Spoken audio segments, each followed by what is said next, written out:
오늘은 아이들의 언어 습득에 대한 이야기를 조금 해볼게요. 아이들이 이제 깐난장이가 새로 태어나잖아요. 이제 뉴본 베이비 새로 태어나면 이 아이들의 브레인을 인간은 결국에는 이제 인지 능력이 이 브레인이잖아요. 그리고 우리가 영어로 멘탈 프로세싱이라고 하는 이 멘탈리티라는 말을 많이 쓰는데 아이들이 새로 태어난 뉴본 베이비의 브레인을 가지고 이제 존 로크 한국말로 발음을 하면 존 로크는 클린 슬레이트라 그랬어요. 그러니까 클린 슬레이트라는 건 이제 돌이라는 의미인데 판판한 돌. 클린 슬레이트니까 아무것도 쓰여져 있지 않는 깨끗한, 그러니까 뇌 자체가 그냥 고깃 덩어리라는 거죠. 원래 이제 브레인 설전들은 그렇게 얘기하거든요. 브레인 설전들은 그냥 럼프 오브 미트라 그래요. 럼프 오브 미트, 그 말은 뭐냐면 고기 덩어리라는 거예요.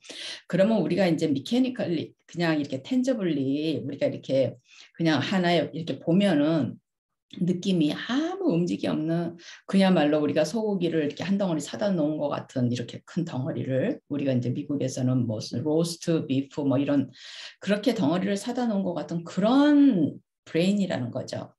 근데 이제 그 브레인 안에 신경 조직은 우리가 뭐 헤아릴 수가 없다 그러잖아요. 어마어마한 신경 줄기들이 이제 브레인에서 온 인간의 모든 것들을 다 관장을 하는 건데 헤드쿼터잖아요. 그죠? 완전 탑 헤드쿼터야. 그 비행기로 얘기를 하면은 관제탑 같은, 그래서 이제 비행기들이 날아가고 날아오고 하는 걸 모든 것을 컨트롤하는 그런 역할을 하는 브레인인데, 아이들이 뉴본 베이비 막 태어나서 이제 응애응애 하고 태어난 아기들의 브레인은 클린 슬레이트다 그랬어요. 근데 노암 참스키는 프리 와이어드라 그랬거든요. 그러니까 휴먼 브레인은 linguistically pre-wired 이렇게 얘기를 했어요. 그러면 언어적으로 노암 참스키는 신텍스, 그러니까 문법 학자, 언어학자인데 그분은 pre-wired brain이라고 했어요. 그러면 노암 참스키는 시작이 원래 비헤비어리즘에서 시작했어요. 그러면 비헤비어리즘은 뭐냐면 행동주의는 눈으로 보이는 것만 인정하는 거예요. 눈에 보이지 않는 건 인정을 안 해요. 그래서 그 비헤비어리즘은, 행동주의는 엄격하게 얘기를 하면 인간의 생각이라든지 마음이라든지 이런 것들을 인정을 안 해요. 그렇다고 해서 없다 그러는 게 아니라 마음이나 생각은 다 행동으로 나온다는 거예요. 그래서 행동은 마음과 생각의 거울이기 때문에 행동하지 않는 마음과 생각을 인정하지 않는 거죠. 인간은 생각하면 일단 얼굴 표정으로든 행동으로든 다 나오게 되어 있기 때문에 그게 이제 비헤비어리즘이거든요. 그럼 과학적이라 그래요. 그래서 왜냐하면 눈에 보이는 거니까 우리가 모두가 다 인정하는 거예요. 그러면 아이들이 우리가 시험을 볼때 사지선다형 같은 거예요. 오지선다, 사지선다, 아니면 뭐 yes, no 이런 퀘스천 같은 거예요. 그러면은 뭐예요? 아이가 답을 틀리면 네 개 중에서 답을 선택했는데 그게 틀리면 그 답에 아이가 이유를 달 수 있고 왜 자기는 이 답을 선택했는지에 대한 근거가 있고 이렇게 해도 그런 거를 보여줄 수가 없는 거예요. 그죠? 그냥 틀린 거예요. 그런 것처럼 비헤비어리즘은 눈으로 보이는 것만 인정을 해요. 근데 이제 카그니티비즘, 뭐예요? 인지주의는 머릿속의 움직임, 마음 이런 거를, 그러니까 이게 이제 철학적인 줄기에서 내려오는 거지만은 그렇게 해서 이제 그 심리학에서 이 줄기가 바뀌었단 말이에요. 그러면 존 록은 비헤비어리즘적으로 아직 뉴본 베이비는 어떤 거를 생각하고 행동으로 나타낼 수가 없기 때문에 그것을 클린 슬레이트라고 얘기를 했고, 노암 참스키는 비헤비어리즘에서 시작을 했는데 비헤비어리즘으로 아이들의 언어 생성 과정을 이렇게 보니까 이게 도저히 비헤비어리즘으로 설명이 안 되는 거예요. 왜냐하면 행동주의는 뭐예요? 하나를 배우면 하나를 아는 거예요. 그죠? 그러니까 모든 인간의 행동은 뭐예요? 배운 거야. 그게 행동주의예요. 모든 인간의 행동은 배웠기 때문에. 그래서 갓난쟁이들이 태어나서 아이들이 커가면서 이제 막 태어나자마자부터 갓난쟁이들의 배움은 시작이 되잖아요. 그래가 왜냐하면 그 자극이 그 뭐죠? 센소리 자극들이 계속 들어오잖아요. 처음에 응애 하고 태어났을 때 그 막 의사들, 산모, 요즘은 아버지들도 들어가니까 막 그 사람들의 막 이야기들 이런 것부터가 막 자극이 시작이 돼서 이제 러닝이 시작이 되잖아요. 그러니까 원 세컨부터 어떻게 보면 러닝이 시작이 되는 그게 비헤비어리즘이기 때문에 비헤비어리즘은 모든 인간의 움직임, 액트와 행동은 전부 다 배운 거라 그래요. 배워서 하는 거라 그래요. 그래서 비헤비어리즘에 기초하면은 인간의 모든 행동은 배운 거기 때문에 어떻게 해요? 또 바꿀 수도 있다 그래요. 그 희망적이죠. 우리가 나쁜 버릇이 있는데 그 나쁜 버릇을 우리가 마음만 먹으면 바꿀 수 있다는 거예요. 그래서 행동주의거든요. 근데 이제 아이들의 언어 습득 과정을 이렇게 지켜보면 이제 그 장애가 있는 아이들 말고 일반 아이들이 그러면 아이들이 18개월이 이제 우리가 마일스톤이라 그러잖아요. 언어가 아이들이 meaningful 언어들 의미가 있는 이제 뭐 단어든 아니면은 이렇게 프레이즈를 처음 말하기 시작하는 게 18개월인데 이 18개월을 전후로 해서 아이들이 이제 말을 하기 시작해요. 그러면 아이들이 한 24개월이 되면 만 2살인데 만 2살이 될 때까지 아이들의 말이 의미 있게 안 나오면 이제 부모님들이 걱정을 하기 시작하면서 이제 미국에서는 그 뭐죠? 조기 그 언어 그 얼리 차일드후드 인터벤션을 하는 곳에다가 이제 연락을 하고 또 그 소아과 의사들이 리퍼를 해주기도 하고 이제 그렇게 하면서 아이들의 이제 교육이 시작이 되는데 보통 2살에서 3살, 4살 아이들의 언어 어휘력이 폭발적으로 늘어나거든요. 그때는 아이들이 공부를 하는 시기가 아니에요.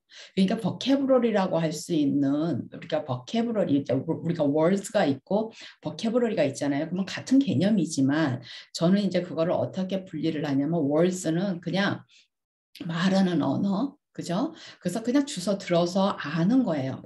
아이들이 보통 이제 어른의 행동, 자기 주변을 세상을 이미테이트를 하잖아요. 흉내를 내고 따라하고 이렇게 하면서 아이들이 그게 배움이거든요. 비기닝에는 카피하고 또 미미킹을 하고 그다음에 이미테이트를 하고 이제 이거는 겉의 행동들을 배우는 과정이에요. 그러다가 이제 나중에 내재화가 일어난다는 말은 아이덴티피케이션은 그 사람의 속, 마음, 캐릭터를 이제 아이들이 이미테이트 하기 시작하거든요. 그렇게 해서 아이들이 이제 배워 나가는데 보통 이 취약 전 아이들의 그 어휘력은 폭발적으로 이제 늘어나고 나중에 이제 계속 디벨롭멘탈 에이지가 피아제가 말한 디벨롭멘탈 에이지는 6살 마지막 7살이 시작할 때까지니까 그동안에 엄청나게 아이들이 배워간데 아무리 생각을 해도 참스키는 이게 도저히 배워서만 되는 게 아닌 거예요. 배운다는 건 비헤비어럴리 하나 배우고 2개 배우고 3개 배우고 그러면은 아이들이 순간적으로 몇 천 개의 단어들, 몇 만 개의 단어들을 배울 때 이걸 어떻게 아이들이 다 어디서 듣느냐는 거예요. 아이들이 부모님 이제 그래서 우리가 환경이 이제 중요하죠. 교육 환경이. 그래서 아이들이 자기가 태어난 그 타고난 그 어떤 DNA가 있고 제가 environmental 그 널처가 합해져서 부모님이 열성적이면 아이들을 데리고 막 다니고 여러 환경에 노출을 시키고 이렇게 하면서 아이들이 많이 배우고 취학 전에 이미 많은 세상 경험을 가지고 학교로 들어온 아이와 그냥 집에서 부모님하고 아웅다웅 이렇게 살기만 했던 아이들은 그만큼 자극이 적잖아요. 자극이 적으면 뇌는 그만큼 발달이 슬로우하다는 이야기도 되거든요. 환경적으로. 왜냐하면 입력이니까.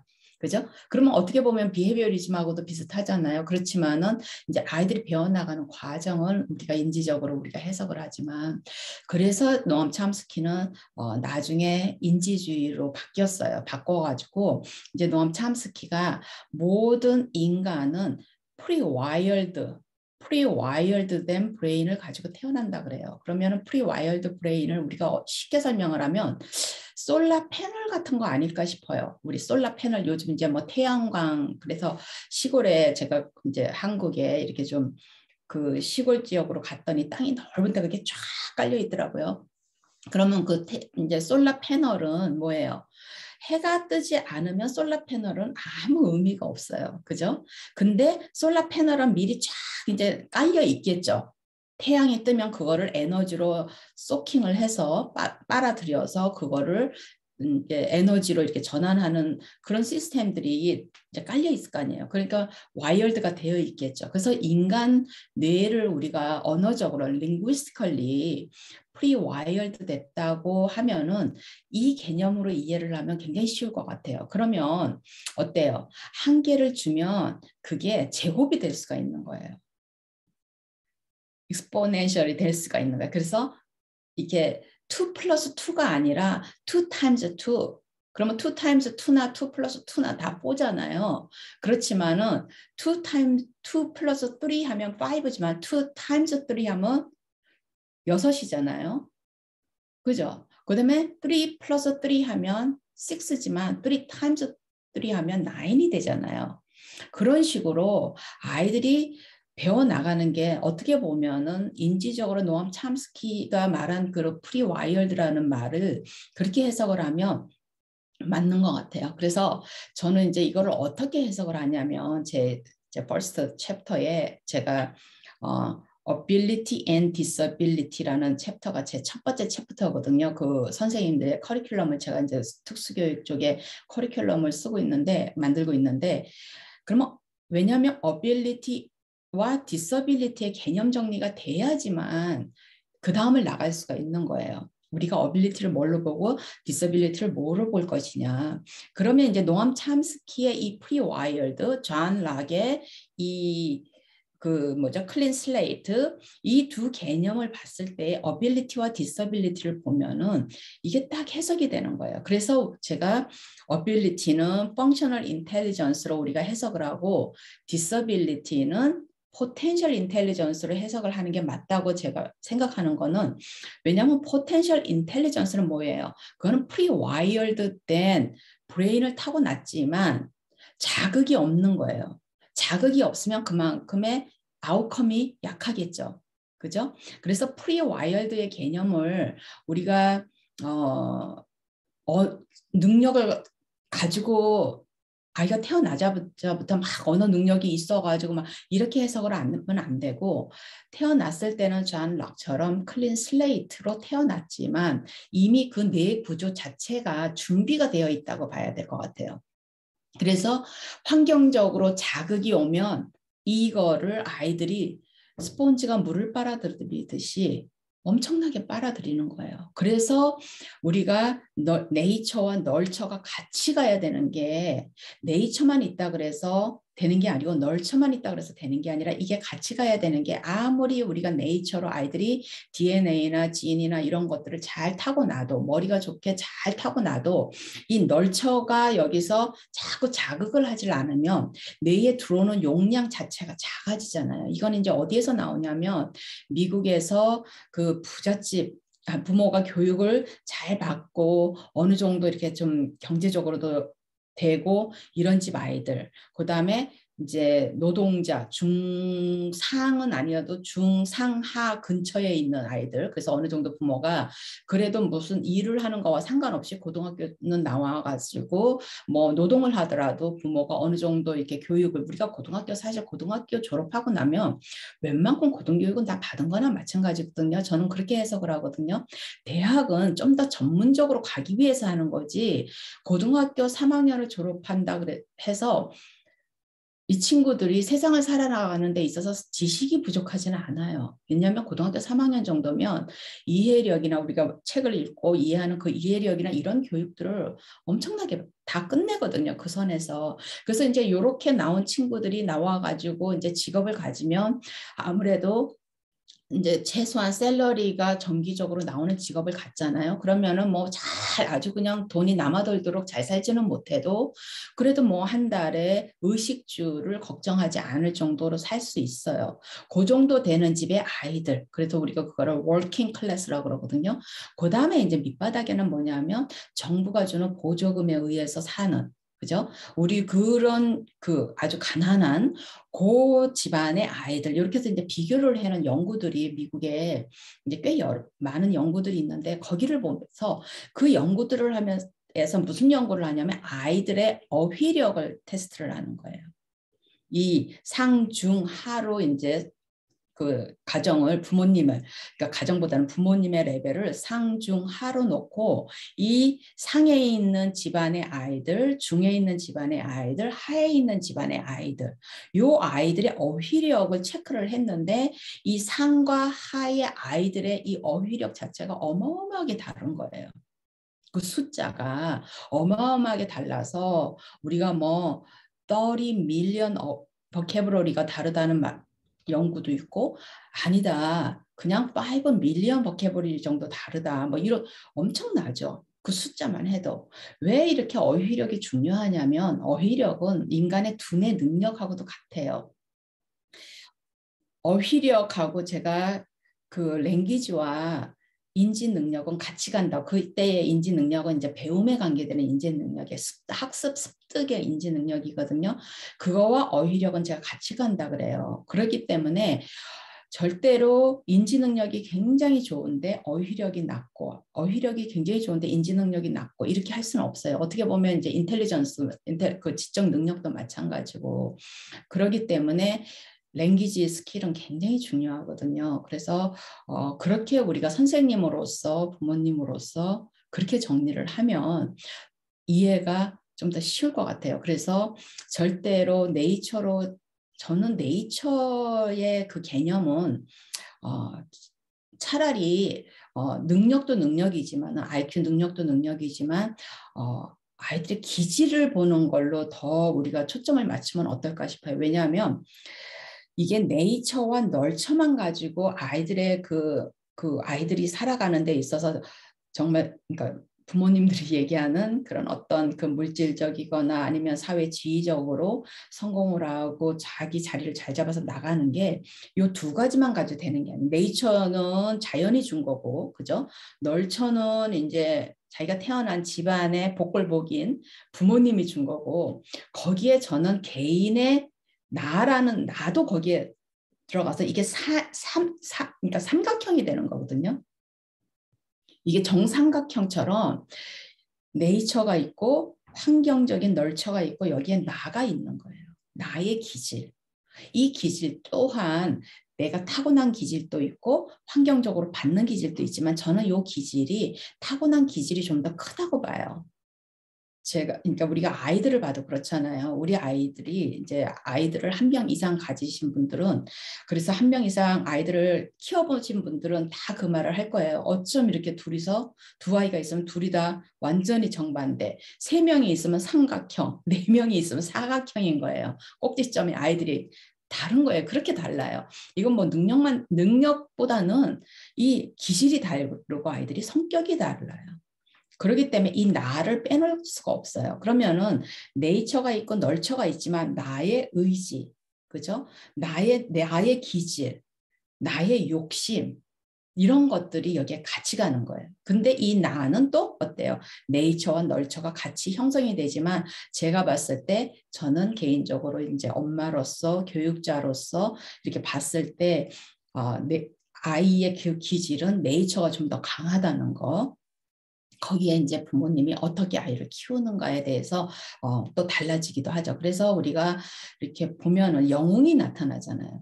영웅이 나타나는데 이 영웅들이 예를 들어서 이제 미국의 오바마 같은 사람, 그죠? 미셸 오바마 그 와이프 이런 분들은 많은 대다수의 예를 들어서 대다수의 흑인들이 가난한데 이 친구들이 가난한 거에 흑인들이 이제 이런 얘기를 들으면 반대를 하고 오히려 뭐라 그럴 수도 있지만 제가 관찰한 흑인들의 가장 큰 문제는 문제지만은 가난한 지역에 이제 흑인들과 멕시칸들이 많은데 멕시칸은 이제 또 다른 이야기고 이제 많은데 이 친구들의 가장 큰 문제는 저는 널처라고 보거든요. 네이처가 아니고 널처. 그런데 그 널처 중에서도 부모님들의 생각, 부모님들의 아이들에 대한 생각 자체가 저는 거의 없다고 봐요. 그러니까 아이들을 놓고 내가 이루지 못한 내 삶, 또 많은 부모님들이 이제 그게 문제지만은 내가 이루지 못한 나의 꿈을 아이를 통해서 실천하고 싶어 하는 그것도 욕심이지만은 어떻게 보면 또 그 꿈이 너무 강압적으로 막 harsh하게만 어플라이가 안 되면 또 긍정적인 효과를 가질 수가 있잖아요. 내가 피아니스트가 되고 싶었는데 내가 못 됐는데 아이가 보니까 피아노의 스킬이 재주가 있는 것 같아요. 그러면 부모님이 그거를 아주 지혜롭게 잘 물을 주고 가꾸면은 이 아이가 내가 이루지 못한 꿈을 이룰 수 있죠. 그렇죠? 막 그냥 harsh하게 아이를 때리고 막 혼을 내고 푸시를 하고 내가 너를 어떻게 키웠는데 하면서 아이한테 압박을 하면 이제 그게 부정적으로 나타나지만 그래서 그런 거에 대한 이제 관심이 없기 때문에 그런 거에 대한 어떤 그분들도 그런 교육을 못 받았기 때문에 그럴 수 있어요. 그렇기 때문에 우리나라에서 그 가난하신 옛날에 이제 그 가난했던 그런 부모님들이 다시 가난을 대물림하지 않겠다. 나는 내가 못 배웠기 때문에 이렇게 살지만 내 자식은 내가 이렇게 살게 만들지 않겠다. 그래서 아이들을 그렇게 가난함에도 불구하고 당신은 노동을 해가면서 먹지도 않고 이렇게 하면서 아이들 교육에 엄청나게 투자를 하잖아요. 보통의 이제 에이시안 컬처가 한국만 그런 게 아니라 대부분의 에이시안 컬처가 그렇잖아요. 근데 이제 그런 컬처를 흑인들 사회에서는 보기가 힘들다는 거. 그런 퍼센티지가 굉장히 낮다는 거, 그런 부모님들이. 그래서 이제 그런 영향이 있지만은 거기에서도 아이들이 자기 기질로 태어나가지고 부모님이 오히려 막 못하게 하는데도 자기 부모님의 손을 벗어나서 자기 기질로 해서 자기 삶을 이룬, 그죠? 그런 친구들 있잖아요. 오바마가 그렇다는 게 아니라 어떻게 보면은 클린턴은 백인이지만 그렇게 만드는 사람이잖아요. 그리고 많은 사람들이 또 뭐 흑인 백인을 떠나가지고 어렸을 때 굉장히 가난하게 태어났고 부모님도 굉장히 막 아이들을 갖다 harsh하게 키우면서 막 폭력적으로 키우면서 막 이렇게 애들을 어릴 때부터 막 나가서 돈 벌러 오게 만들고 이렇게 하지만 세상을 바라보는 이 눈 통찰이 어린 나이부터 굉장히 똑똑한 아이들이죠. 그런 삶을 일찍부터 세상을 관찰, 이게 결국 인사이트인 거예요. 통찰인 거예요. 어린 나이부터 그런 거를 할 줄 아는 아이들은 세상을 다르게 봐요. 그러면 자기가 지금 현재에서 굉장히 힘들고 고통스럽지만은 그 아이들은 부모님이 그렇게 말을 하지 않아도 자기가 스스로 자기가 자기 자신에게 내가 크면 나는 벗어나겠다는 생각을 하면서 어릴 때부터 그렇게 잘한단 말이에요.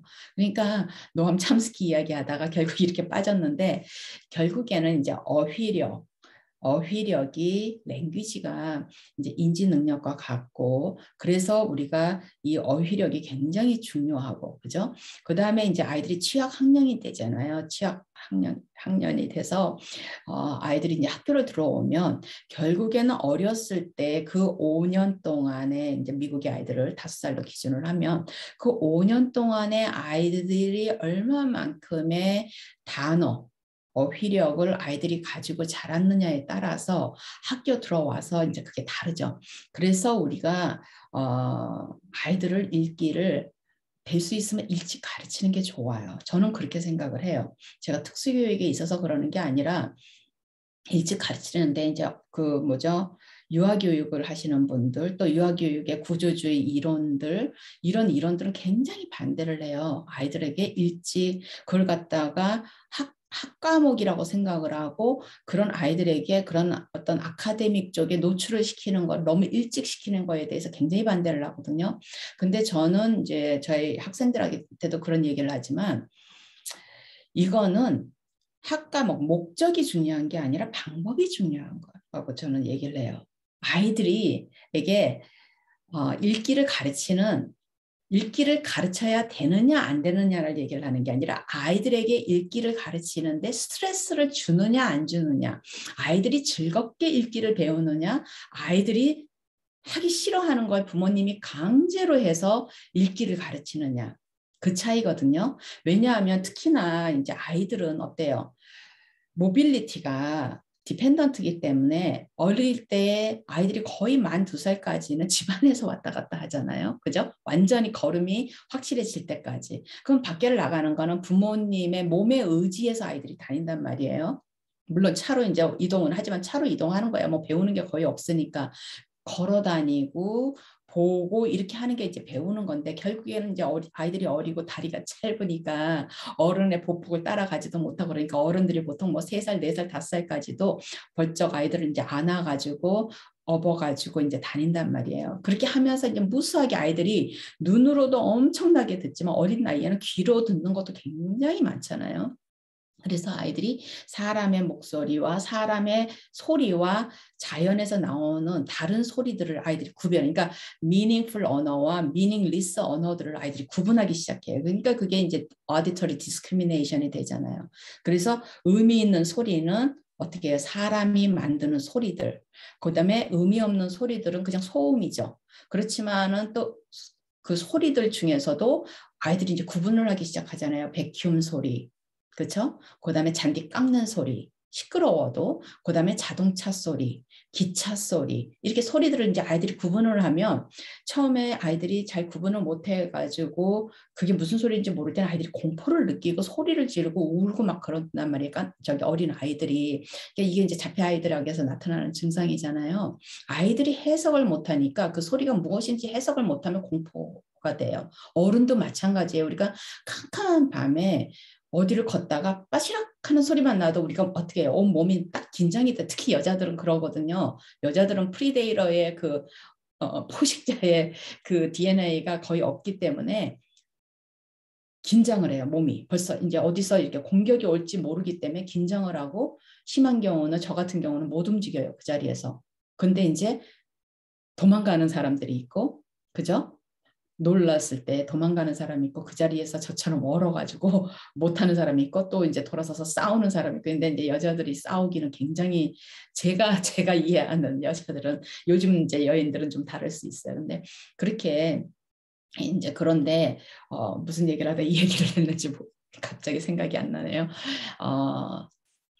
하여튼 아이들이 그 저기 뭐야 어린 나이에 이제 아이 왜 읽기를 이렇게 일찍 가르쳐야 되느냐 이제 그 얘기를 하다가 제가 이렇게 3000% 빠졌죠. 아이들의 그 경험 자체가 부모님들한테 의지가 되잖아요. 그 나이에는 그죠? 그래서 부모님들이 데려가야지 이제 갈 수 있는데 우리가 읽기를 일찍 가르친다는 건 뭐냐면 아이들이 몸으로 가야 배울 수 있는 거를 우리가 책으로 배울 수 있는 거예요. 어린 나이에. 그러면은 아이들은 예를 들어서 유럽이라는 나라, 미국이라는 나라, 한국이라는 나라 이런 나라들을 안 가봤잖아요. 그러면 이상한 나라의 앨리스 같이 그런 세계들을 우리가 안 가봤잖아요. 모든 세계들이 다 원더랜드인 거예요. 아이들한테. 그죠? 온 세상이 다 원더랜드예요. 그랬을 때 아이들에게 일찍 책을 읽기를 가르치면 글 읽는 거예요. written language잖아요. 글자라는 건 written language예요. 우리가 고대부터 시민혁명 자체가 뭐예요? 우리가 에듀케이션을 보편적 교육으로 만들기 위해서 얼마나 싸웠어요. 근데 결국엔 우리가 따지고 보면 written language에 대한 싸움이었잖아요.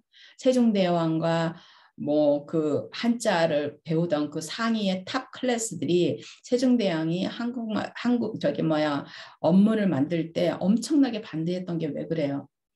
권력이 분산이 되는 거예요. 일반 사람들은 알면 안 되는 거예요. 자기네들이 알고 있는 거를. 옛날 그 천주교에서 교황청에서 라틴어, 히브리어 이런 거를 일반 사람들에게 안 가르치는 이유가 뭐예요? 바이블은 자기네만 읽어야 되는 거예요. 그래야 그리고 사람들은 자기네가 말하는 스포큰 랭귀지, 이 사람들이 말하는 걸 귀로 듣는 어휘로, 그죠? 그걸로 그냥 듣고 감동하고 이해하면 되는 거예요.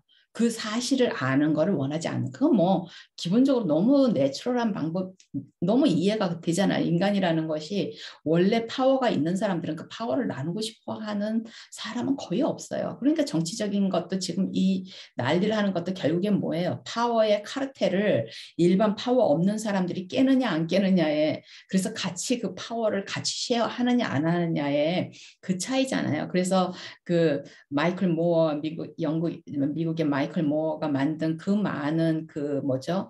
그런 영화들이 결국에는 전 아직도 그 마이클 모어의 캐피털리즘이라는 그 영화가 아직도 귀에 그 사람이 마지막 한 문장이 아직도 생각이 나거든요. 99%의 파워를 탑 1%가 가졌고 나머지 1%의 파워를 99%의 사람들이 가졌다는 거예요. 그럼 뭐예요? 99%의 사람들은 거의 파워가 없고 온 세상의 파워를, 이 세상의 파워를 1%가 가졌다는 거예요. 그 이제 캐피탈리즘이니까 자본주의를 얘기하니까 이제 돈을 얘기하는 거겠죠.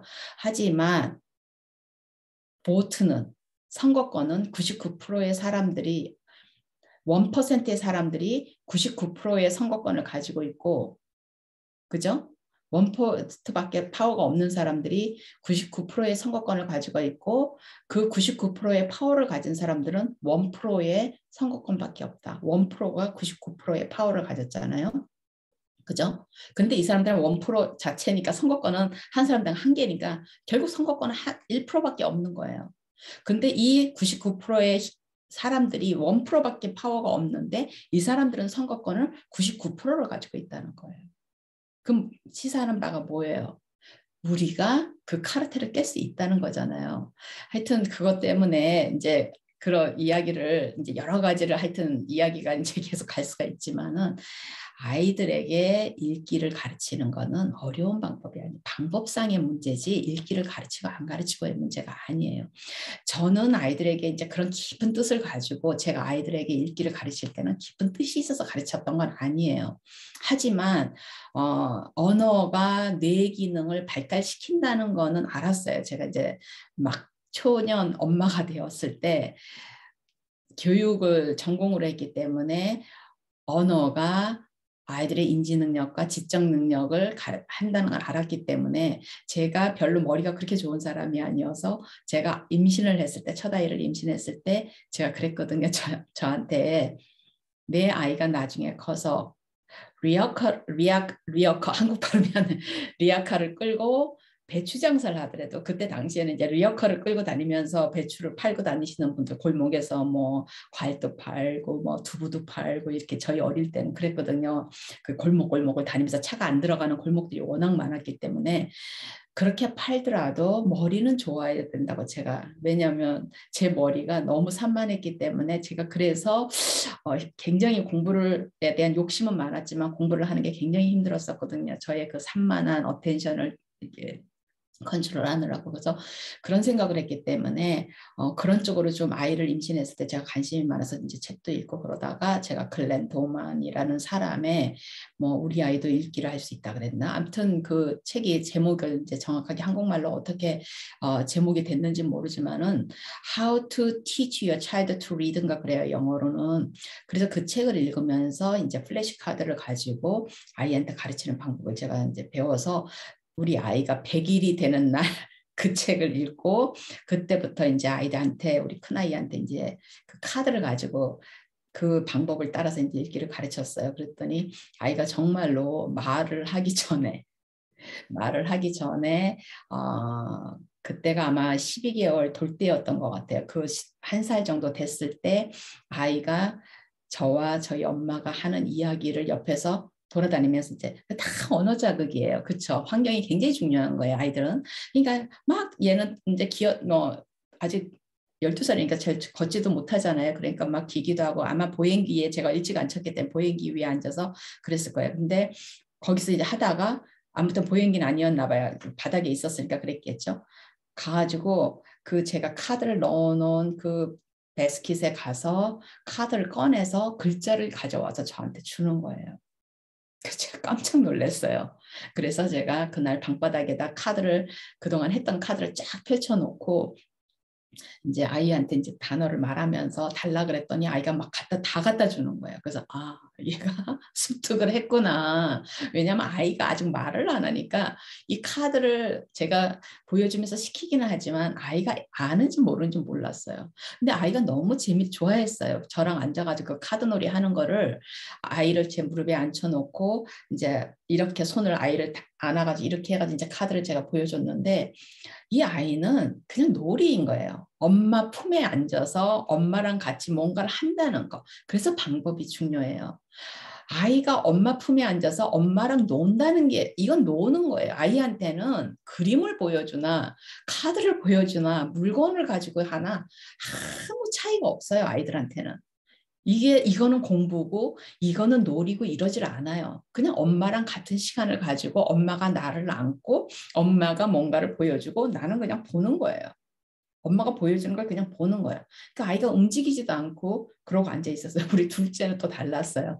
이 큰아이는 성격이 활달하고 좀 행동적인데 오히려 가만히 앉아 있었고 둘째 아이는 굉장히 차분한데 얘는 이제 막 그랩을 하려고 막 잡아당기고 이제 똑같은 방법을 해봤었는데 그래서 큰아이만큼 이렇게 차분하게 못했어요. 둘째 아이는. 그래서 제가 다른 방법을 써서 했는데 그렇게 해서 아이가 말을 하기 전에 이제 읽기를 배우니까 큰아이가 말 18개월에 정말로 항상 이 아이는 마일스톤 에이지에 이제 탁탁 그 다음 단계를 보여줬는데 18개월이 되니까 정말 미닝풀한 의미 있는 언어 말이 입에서 나오더라고요.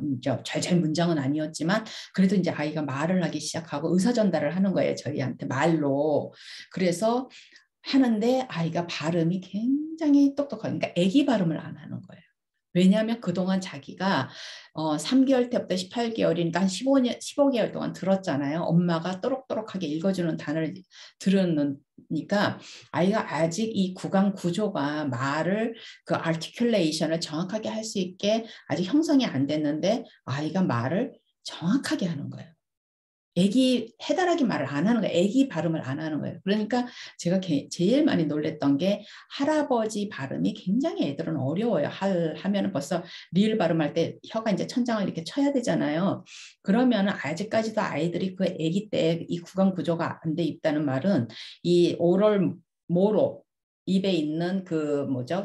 운동 기능 자체가 혀의 운동 기능이나 입술 움직임의 운동 기능이나 이런 것들이 아직 완전하게 리파인이 안 되어 있기 때문에 아이들이 그런 것들이 힘들어서 이제 애기 발음이 나오는데 이 아이가 어떻게 발음을 하냐면 우리 큰애가 아버지 이렇게 발음을 하는 거예요. 할아버지를 처음 봤을 때 이제 처음 얘가 할아버지 집에 가서 할아버지를 처음 봤는데 이제 그동안 들었을 거 아니에요. 이제 어른들이 뭐 할아버지한테 인사해, 할아버지가 뭐 해줬네, 막 이렇게 했을 거 아니에요. 그러니까 이 대상이 할아버지라는 거는 이제 아이가 이미 배워서 알잖아요. 계속 들었기 때문에. 그런데 할아버지를 보고 할아버지 이렇게 할아버지 이렇게 하는 거예요. 그래서 제가 깜짝 놀랐어요. 다른 아이들처럼 합지 뭐 하지 뭐 이렇게 발음을 해야 하는데 그렇게 발음을 하는 거예요. 그러니까 발음의 발음의 articulation의 사이드 이펙트로 그죠? 리딩의 사이드 이펙트로 온 거죠. 그래서 이제 아이가 3살 때 미국을 왔는데 그 3살 때 한국에 웬만한 6학년, 7학년 아이들이 읽는 그런 동화책을 전부 다 읽던 동화책을 제가 다 지금 가져와서 지금도 가지고 있는데 그 책을 아이가 잘 읽고 왜냐하면 그런 동화책은 아직까지도 그림이 있기 때문에 아이가 읽으면서 이제 의미를 배워가는 거였잖아요. 의미를. 그죠? 의미를 배워가는 거였기 때문에 그렇게 했고 이제 미국에 와서 제가 4살 때 이제 영어 읽기는 제가 선생 일부러 가르쳤어요. 왜냐면 아이가 5살이 되면 만 5살이 되면 학교를 가는데 아직까지도 영어의 이해력이 많이 떨어지잖아요. 이제 발음은 할 수 있어도 애들이 금방 배우니까 그렇지만 이제 그 의미까지는 더군다나 이제 우리는 집안에 어때요? 한국 집안이잖아요. 그러니까 항상 문화가 아이들한테 이해력은 절대적이잖아요. 모든 세상이 다 이해력 아니에요. 아이들이 세상에서 배운 걸 글자로 written language로 우리가 보면 그죠? 글자로 보는 거를 아이들이 세상에서 본 이미지가 글자로 엄마 하면 엄마 이미지가 떠올라야 이해력이 되는 거잖아요. 해석이 되잖아요. 아빠 그러면 그렇게 해야 되고 학교, 물, 그죠? 뭐 시계, 컴퓨터 뭐 이렇게 봐야 되는 거예요. 그래야지 그 이미지가 떠올라서 글자를 보면서 아이들이 이미지가 떠올려서 그 글자를 읽으면서 이해를 하는 거거든요. 이게 많이 떨어지죠. 아무래도 제한적이고 집에서 그래서 제가 이제 읽기를 파닉스를 이용해서 읽기를 이제 뭐 굉장히 습득이 빨라요. 어릴 때 벌써 그렇게 구조를 해놓으면 아이들이 배우는데 굉장히 빠르고 IQ 스코어도 높게 나오고 그러거든요. 그래서 그 빠른 거 그 가르쳐서 이제 학교로 가서 굉장히 이제 킨더가든 선생님한테 기염을 많이 받았는데 제가 어느 날 이제 아이한테 물어봤어요. 왜냐면 미국에서 킨더가든 클래스 선생님들이 이제 아이들 앞에다 다 모아가지고 이제 서클 타임처럼 다 모아가지고 이제 아이들 앉혀놓고 이제 빅북이라 그래서 이만한 북을 가지고 이제 선생님이 이제 읽어줘요. 그럼 아이들이 이제 이걸 보면서 그림을 보잖아요. 킨더가든 아이들이 아직 글자를 읽는 아이들도 기대를 안 하기 때문에 그렇게 하면서 이제 아이들이 전부 다 아이들 앉아가지고 이렇게 선생님을 쳐다보고 있고 선생님 의자에 앉아가지고 이제 그 책을 읽어줄 때 제가 이제 그 얘기 이제 그 서클 타임 때 선생님이 책을 읽어주면 그 책의 내용이 이해가 되니 하고 물어봤더니 안 된다고 그러더라고요 우리 아이가. 그래서 이제 제가 그래도 이제 읽으니까 읽기를 배웠기 때문에 아이가 어떻게 해요? 읽잖아요. 그죠? 책을 보면 읽잖아요. 그림만 보는 게 아니라 그렇게 하면서 굉장히 빨리 이제 캐치를 할 수 있게 됐고 6학년 때 아이가 해리파터 북도 저희 아이가 그렇게 자기 손으로 대학 퍼블릭 라이브러리에 데려다 달라고 그래서 아이가 자기 손으로 그거를 빌려와서 읽었어요. 제가 보기에는 뭐 그렇게 읽어도 글쎄 리터럴 컴프리hension밖에 안 되는 에이지니까 얼마나 이해를 했을까 싶은데 그 해리 파터 북을 대학에 가서까지 한 5, 6, 7, 8번을 읽는 것 같더라고요. 근데 이 아이 말이 읽을 때마다 다르다는 거예요. 그건 뭐예요? 읽을 때마다 이해의 깊이가 다르다는 이야기거든요. 그래서 리딩은 그렇게 놀이를 통해 가지고 일찍 가르치면 제가 저희 둘째 아이는 글렌도만 방법으로 이렇게 하다가 너무 그래서 나중에 도저히 안 되겠어서 스케치북에다가 우리 아이도 이제 큰 아이도 물론 그런 과정을 거쳤어요. 글렌도만 방법만 쓴 게 아니라 시작은 그렇게 하고 아무래도 이제 제가 교육에 있다 보니까 그 다음에 이제 트랜지션 과정을 거쳐가지고 이제 책까지 넘어왔지 바로 그렇게 넘어오지는 않았거든요. 물론 이제 책을 보여줄 때도 제가 보여준 방법도 있고 이건 이제 나중에 기회가 되면 한번 제가 그런 방법들을 집에 계시는 부모님들을 위해서 한번 집에 계시는 부모님이 아니라 부모님들을 위해서 한번 이제 그 방법을 제가 설명은 하겠지만은 데몬스트레이션을 그렇게 해서 했고 이제 둘째 아이도 일찍 가르쳤어요. 그래서 둘째 아이도 굉장히 좋아했어요. 왜냐하면 엄마랑 같이 1대1로 있는 시간이니까.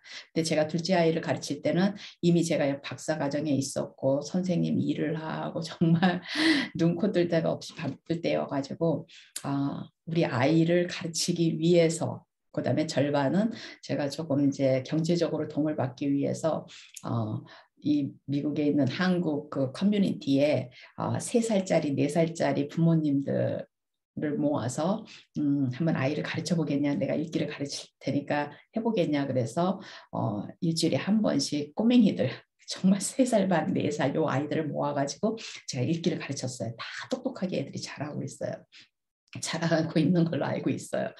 지금은 이제 다 커가지고 성인이 됐지만 그 아이들이 이제 그 뒤에도 그러니까 재밌게 가르칠 수 있어요. 애들이 너무너무 재밌게 배웠어요. 그 3살 반, 4살짜리들이 일주일에 한 번씩 저랑 이제 그 뭐죠? 퍼블릭 라이브러리에서 만나가지고 제가 거기에 가면 이제 스터디룸 같은 게 이렇게 조그만 룸이 있기 때문에 거기서 제가 이렇게 아이들을 가르쳤거든요. 그래서 경제적으로도 조금 도움받고 부모님들은 또 그룹이니까 경제적으로 이제 조금씩만 모으면 되잖아요. 저는 시간당 얼마만 차지를 하니까 그렇게 해서 이제 우리 아이를 키워서 그런 목적으로 아이를 가르쳐야 되겠는데 시간은 없고 그다음에 또 이것도 어떻게 보면 저는 하나의 사회 봉사라고 생각을 하거든요. 그런 기회가 있었기 때문에 그 부모님들은 또 모두 사업을 하시거나 이렇게 굉장히 바쁘신 분들이었기 때문에 아이들을 놓고 어떻게 가르칠 시간도 없었고 이랬기 때문에 일부러 그래서 제가 한국 아이들을 가르쳤었어요 그때. 그래서 아무튼 이 읽기는 그렇게 가르치고 나면 아이들이 이제 세상에서 배우는 것들과 책 그렇죠? 해서 이해력이 굉장히 좋아지는 것 첫 번째. 두 번째는 부모님들이 바쁘거나 그렇게 해서 아이들이 어떤 세상의 자극을 많이 못 받는 아이들이 책을 통해서 그거를 배울 수가 있는 거예요. 아이들에게 책을 읽는 그 재미만 붙여주면. 그래서 저는 아이들을 일찍 가르친 게 그 언어와 이런 그 의미 하나 그다음에 두 번째는 제가 일을 하는 엄마가 된다는 거를 제가 알았기 때문에 아이들을 하고 아이들은 자기가 할 수 있는 일이 있었어야 됐어요. 제가 일을 하는 동안에. 그렇잖아요. 안 그러면 아이들이 어떻게 해요? 엄마 심심해, 심심해. 그러고 치근덕거리면 엄마는 바쁘니까 짜증을 내게 되잖아, 아이들한테. 그러면 엄마와 아이 사이가 별로 안 좋잖아요. 그래서 제가 또 다른 이유는 또 그래서 아이들을 읽기를 또 일찍 가르쳤어요. 그랬더니 이제 우리 큰애하고 둘째하고 5살 차이가 나는데 한참 제가 바쁠 때 큰애는 이제 이미 이제 벌써 그때 조금 이제 그래도 아이가 커가지고 자기 혼자 할 일들이 있었기 때문에 혼자 읽고 뭐 학교 숙제도 하고 뭐 이렇게 하는데 이제 이 꼬맹이가 문제잖아요.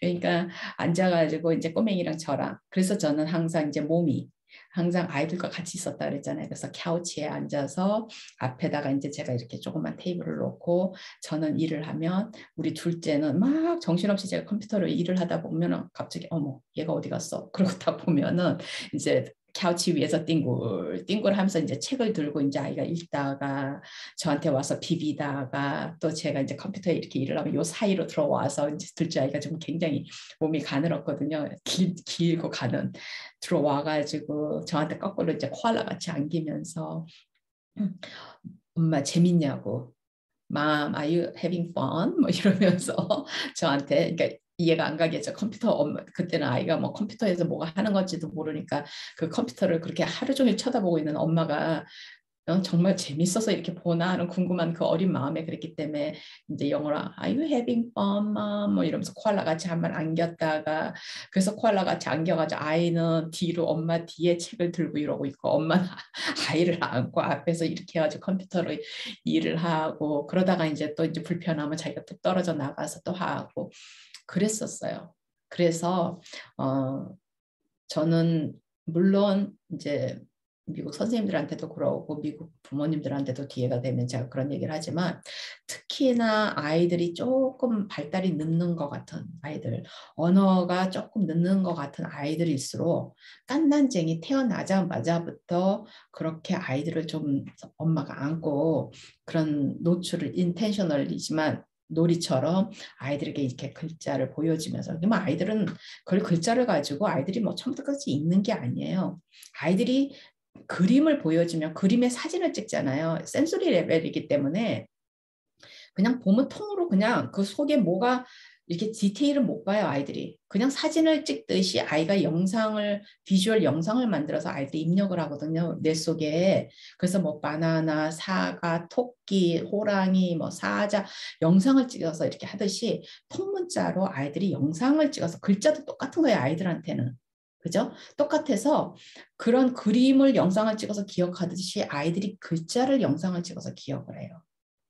그러면 이제 그거를 이제 계속 제가 쉐이핑이라는 단어를 쓰거든요. 쉐이핑을 해서 이제 계속 그렇게 하면은 아이들이 이제 그거를 그냥 오늘 뭐 글자 5개를 가지고 그 카드를 5개를 가지고 다 애들이 기억할 때까지 했다가 그 카드 5개 치우고 새로운 카드 5개가 아니라 카드 5개를 가지고 계속 하면서 스파이럴 식으로 하나를 치우고 새로운 거 넣고 또 하나를 치우고 새로운 거 넣고 하나를 치우고 이런 식으로 해가지고 스파이럴로 제가 이제 그 특히나 특수교사들은 아이들을 가르칠 때 그렇게 가르쳐야 되거든요. 그래야지 아이들이 막 한국 아이들 같이 막 달달달달달달 외워가지고 막 기억하고 이런 게 아니라 아이들이 편안하게 배워야 돼요. 어차피 노출을 많이 하면 아이들은 기억을 하게 돼 있거든요. 바나나를 10번 보면 바나나를 기억해요. 단지 차이는 지적 능력의 차이는 아이들이 기억력의 차이이기 때문에 한 2-3번 보여주면 기억하는 아이와 한 10번, 20번을 보여줘서 기억하는 아이. 이 속도에 있어서 번수에 있어서 차이가 나는 거지. 그렇지만 꾸준히 집에서 부모님들이 그렇게 아이들을 데리고 그렇게 하면은 아이들은 엄마 아빠와 같이 있는 이 세상에서 엄마 아빠와 노는 시간 말고 아이들이 더 좋아하는 시간이 어디 있겠어요? 언제까지? 10대가 되기 전까지. 10대 2자리 나이가 되고 나서부터는 아이들이 이제 친구들을 더 찾지만은 아이들이 이제 사회가 이제 익스밴드가 돼서 세상으로 아이들이 나가고 그 다음에 이제 10대가 지나서 이제 10대 말기가 되면 애들이 뚝 떨어져서 나가죠. 그럴 때는 엄마들이 어떻게 해요? 바이바이 하면서 보내줘야 되는 거예요. 왜? 10대가 돼서 아이들이 이제 대학으로 가거나 이렇게 뚝 떨어져 나가면 이제 그 시간은 부모님들이 나의 작품을 볼 시간이에요. 내가 키운 내 아이가 세상을 향해서 어떻게 항해를 해서 나가는가. 그 아이들을 보는 굉장히 익사이팅한 시간이에요. 그게 슬픈 시간이 아니고 그러기 때문에 했는데 하여튼 간단한 그 언어 그래서 뇌의 새로 태어난 아기의 뇌 구조로 이렇게 얘기를 시작을 했는데 이야기가 여기까지 왔어요. 항상 그런 것 같아요. 제가 요 얘기만 잠깐 해야지 하고 시작을 하면 항상 이렇게 이야기가 길어져요. 그렇지만은 아마 이제 지루하셔가지고 안 보셨던 분들도 다른 또 이야기가 기회가 되면 제가 또 찍어서 설명을 드리면 또 볼 수 있는 기회가 될 것 같아요. 알겠습니다. 좋은 하루 되세요.